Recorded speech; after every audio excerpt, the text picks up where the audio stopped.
India की सबसे बड़ी ट्रेन रॉबरी हुई थी 8 अगस्त 2014 को, जब एक ट्रेन 300 करोड़ लेकर फुल हाई सिक्योरिटी में 18 पुलिस ऑफिसर्स के साथ सेलम स्टेशन से चेन्नई जा रही थी। हर स्टेशन पे उन पैसों को चेक किया जाता था और हर तरह से उन पैसों को फॉलो किया जा रहा था।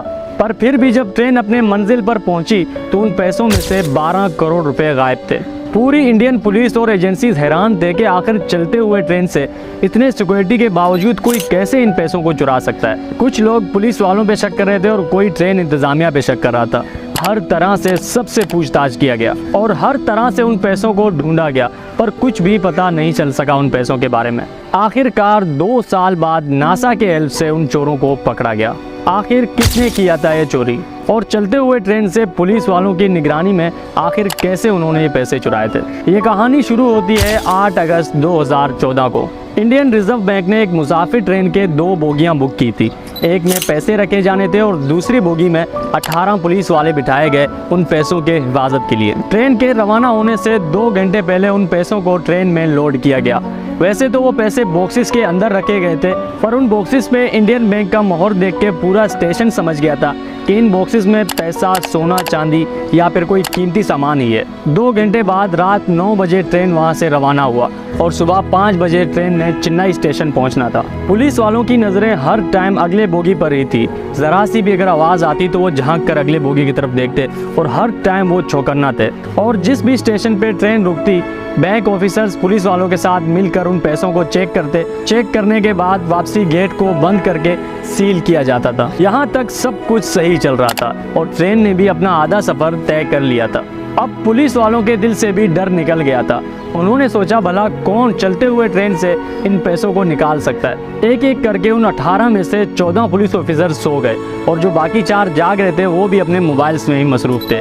कोई वीडियो देख रहा था तो कोई कॉल कर रहा था। अचानक रात के 2 बजे ट्रेन के छत से एक आवाज आई, जैसे कोई चीज जोर से गिरी हो छत पे। चारों पुलिस ऑफिसर्स ने अपना मोबाइल बंद किया और भागकर ट्रेन का दरवाजा खोला। जब बाहर देखा तो कुछ भी नहीं था। फिर उन्होंने पैसों वाले बोगी के गेट की तरफ देखा कि कहीं किसी ने ताला तोड़ने की कोशिश ना की हो, लेकिन वो भी बिल्कुल सही सलामत था। उन्होंने सोचा कि ट्रेन का सफर है, कोई पत्थर आके लगा होगा ट्रेन से। देन वो सब वापस बैठ जाते हैं और 3 घंटे बाद सुबह 5 बजे ट्रेन भी अपने मंजिल पर पहुंच जाती है। सब मुसाफिरों के जाने के बाद बैंक के मुलाजमीन और पुलिस ऑफिसर्स ने पैसों वाले बोगी का ताला खोला। जैसे ही उन्होंने ताला खोला वो हैरान रह गए, क्योंकि उस बोगी के छत को किसी चीज से काट कर एक सुराख बनाया गया था। जब उन्होंने पैसों की तरफ देखा तो उन पैसों के डब्बे भी खुले हुए थे और कुछ पैसे गायब थे।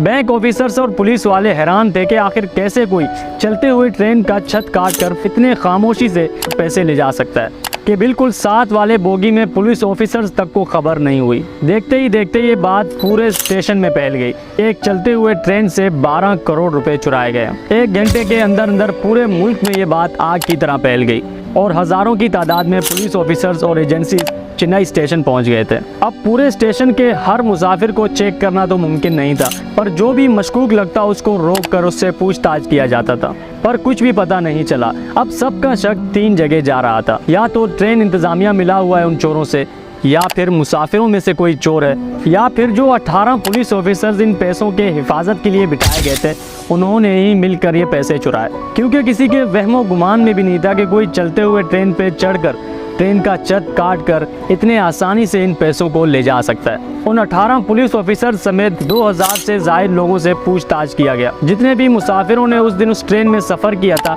उन सब के कॉल रिकॉर्ड्स चेक किए गए, उनके बैंक अकाउंट्स चेक किए गए और उनके फैमिली के बैंक अकाउंट्स तक को चेक किया गया। इतने पूछताछ और जाँच पड़ताल के बाद पुलिस को ये तो अंदाज़ा हो गया था कि चोर इनमें से कोई नहीं है, चोर कोई और है, पर चोर है कौन ये नहीं पता। यहाँ तक कि ये भी नहीं पता कि एग्जैक्टली चोरी हुई किस जगह पे, किसी स्टेशन में हुआ या फिर रास्ते में हुआ, कुछ नहीं पता। इस चोरी से रिलेटेड कोई एक सुराग भी नहीं मिल रहा था। यहाँ तक कि 2 साल तक ये केस चलता रहा। हर तरह से उन चोरों को ढूंढा गया पर कुछ भी हासिल नहीं हुआ।